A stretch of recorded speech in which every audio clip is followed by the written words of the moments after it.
What's going on, guys? Back with Motorworks here, and I have another video all about riding a motorcycle, and mainly this is about the 5 things motorcyclists do not want to hear but should really listen and watch this video, because hopefully it reaches someone out there and affects them so that they can better themselves on the motorcycle.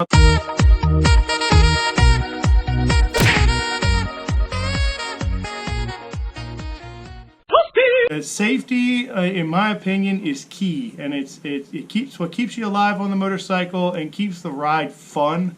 So, without further ado, we're going to kick it off with numero uno. The first thing that I always ask people whenever I meet them and they're on their bike, I say, you know, have you had training? Have you taken a training course? And the common response, guys, is an astounding, yeah, I already took that course. Isn't that the one where they teach you how to drop your bike and teach you how to do wheelies and stunts? And I don't know what course these people are signing up for. If you guys know, leave a comment below, but it blows my mind some of the responses I get when they tell me that they've taken a safety course already. Another common response that I get is, yeah, I took that course on that little tiny bike you guys give us, and I did great on that course. The instructor was so proud of me. I was scraping pegs and I was doing all kinds of things on that bike, and I'm an awesome rider, so I don't need more training. So my response usually to them is, well, you better stop riding a motorcycle, because if you feel that you're to a point where training's not going to do anything for you, you need to hang up the keys, because you're going to hurt yourself out there on a motorcycle. There's so many things that you can learn on a motorcycle that you know, even myself as a rider, I've been riding almost 20 years now, and I've been teaching riding for at least 6 of those years. And anytime I take a course, whether it's a beginner, intermediate, advanced course, I learn something new, or I perfect a skill that I thought I knew. But when I had training and I had somebody who knew what to look for and were able to give me coaching tips based on what they saw, oh my gosh, what a difference it made. And that's why I highly recommend training for anybody that says, I don't need training. You need training. Especially you need training. All right? So that brings us to the next point. The second one for you is, my bike won't do that.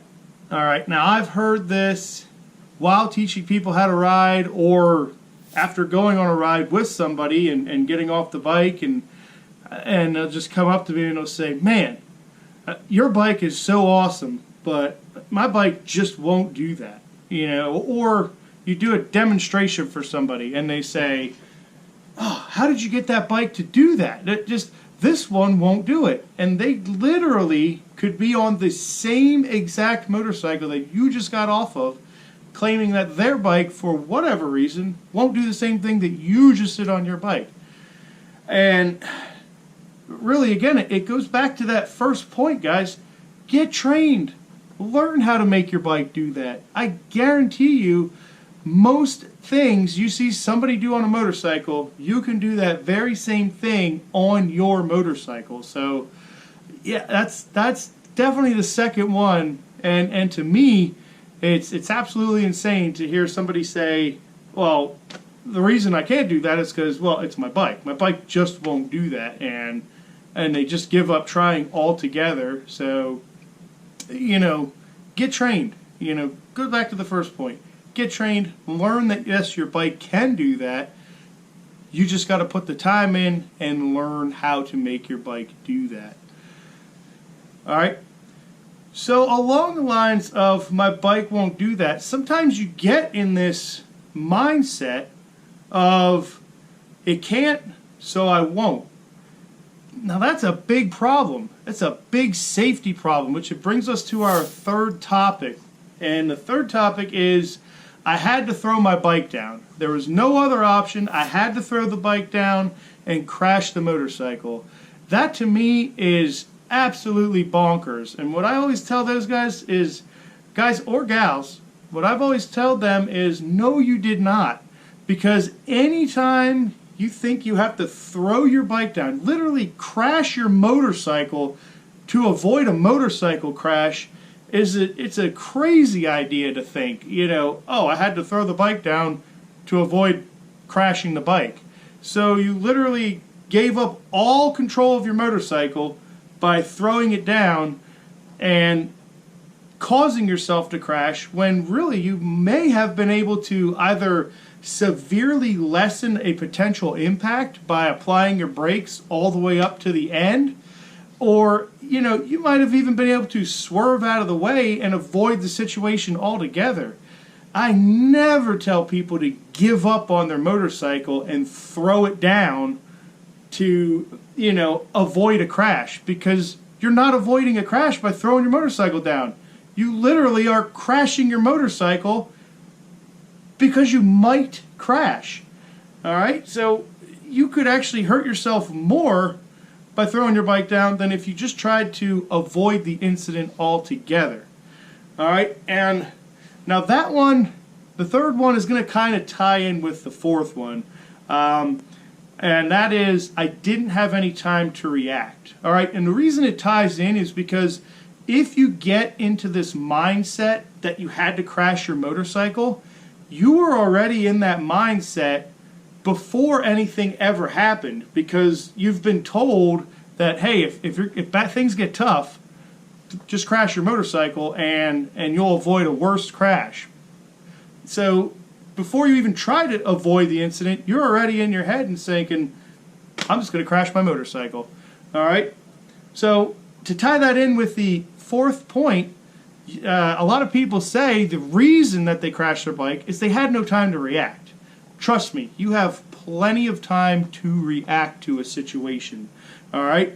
And it's one of the things that I think I am going to do another video just all centered around this one thing, and that is situational awareness. Being aware of your surroundings, seeing the potential dangers long before they become a reactionary danger where you have to do something so you're able to avoid that situation. All right? If you give yourself plenty of time, then you have plenty of time to react to a situation. So, you know, the big three things I always say when you're coming across a multitude of situations, you know, the best example I can give for this would be an intersection. That's a lot of times where people say, I just had no time to react. There was so much going on that it came out of nowhere and I couldn't react to it in time. Now, there are the big three: speed, what you see, and what other drivers see or vehicles out there see. All right? So speed, make sure you're not speeding. All right? So if that means going the speed limit, go the speed limit, because it takes you less time to stop if you're going the speed limit than if you're going faster than the speed limit. All right? Sounds like common sense, but a lot of times people say, oh, well, I was just keeping up with traffic. So don't keep up with traffic. Go a speed that you safely can manage the situation, so you can, second step, see everything, see the potential hazards out there. And then the final big one is be seen. Put yourself where you can be seen, because you are a small blip on the radar when you're on your motorcycle. People cannot see you.